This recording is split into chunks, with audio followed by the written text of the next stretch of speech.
It's hard to imagine that it's been a year since the Uvalde massacre.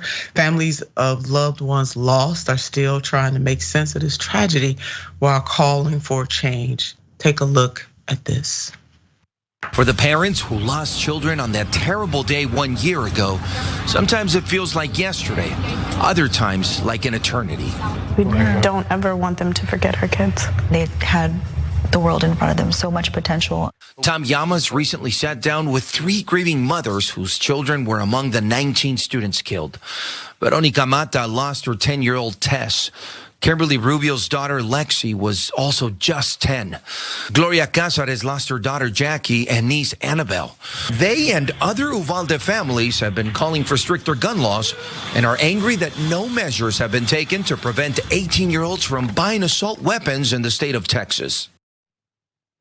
Cannot believe, and that footage comes from the Today show.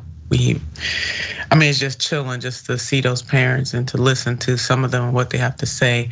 It really is out of the natural order for children to die and to die in that way. I should say that way. People of all ages die all the time, but the way that they died, they were murdered, and we should remember that. We should never forget it. So as these families continue to seek justice, questions from that day still go unanswered.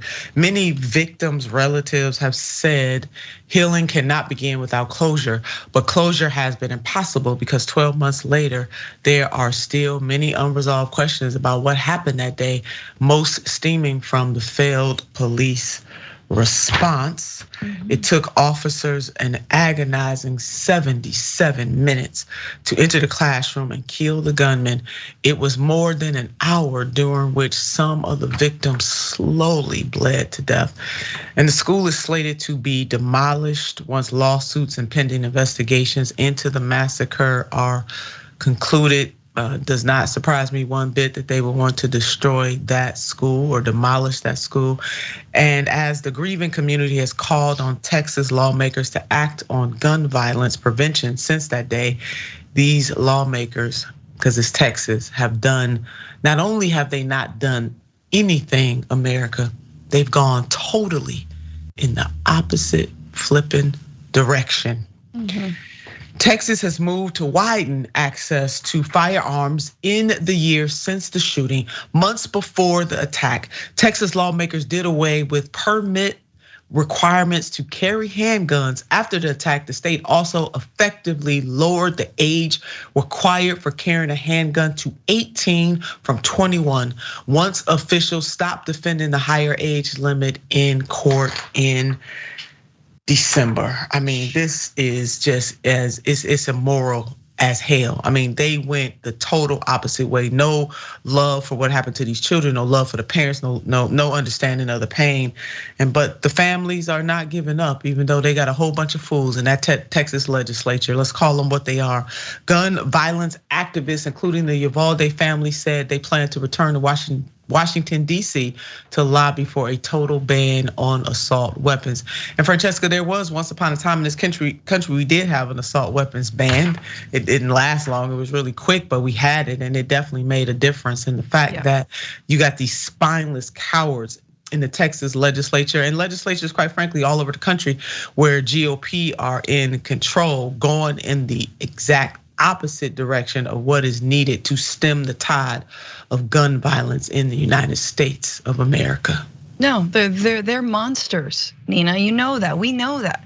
Greg Abbott and his cohorts and the Republicans in Texas are monsters, and they have children's blood on their hands. No parent should have to say goodbye to a child in that fashion. Also, the way that one dies at the hands of something like an AR-15, which was used in this case, it's unconscionable. And these parents, in addition to so many other parents across this country, are dealing with that. And let's remember that this gunman knew that the age to get a gun was 18 in that state, right? And so what did he do? He waited until his 18th birthday and then he bought those guns. And President Biden, in the wake of Uvalde, has passed a little bit more, I guess, federal background checks on 18 to 21-year-olds, a little bit here and there. Apparently this guy, no record, because I mean, how many people have a record at 18? He might have threatened his grandmother at one point, but the point is he's still under what has been already passed since in that year. He would be able to get the gun if it were a year later, if he decided to wait a year and we were talking about it as if it were yesterday, right? It would not have made a difference. So it's just, there's so much we can do, but it's so obvious that it is about banning assault weapons immediately and yesterday, a million years ago, banning assault weapons. I'm disgusted. Like I like my imagining what it's like to walk a day in the shoes of a grieving parent in Uvalde.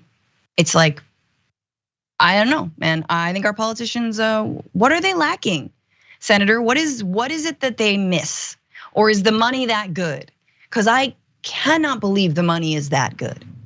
It's that part, Francesca. I mean, they lack intestinal fortitude. They are owned by the gun lobby, obviously, because it's one thing not to do anything. It's a whole nother kind of sinisterness to go in the exact opposite direction in terms of gun reform. And you're right. I mean, other countries, and I know you've seen these headlines, and maybe some of our viewers have, but other countries have put out travel warnings. Yep. For their people coming into this country because of the gun violence epidemic that is not new. I mean, imagine that. Other countries are saying to their citizens, be careful when you go to the United States of America because there is an epidemic of gun violence in that country. You can't be too careful. And even that, just doesn't move the elected leaders that we have in I mean, shouldn't even call them leaders. They're cowards. They're absolute cowards.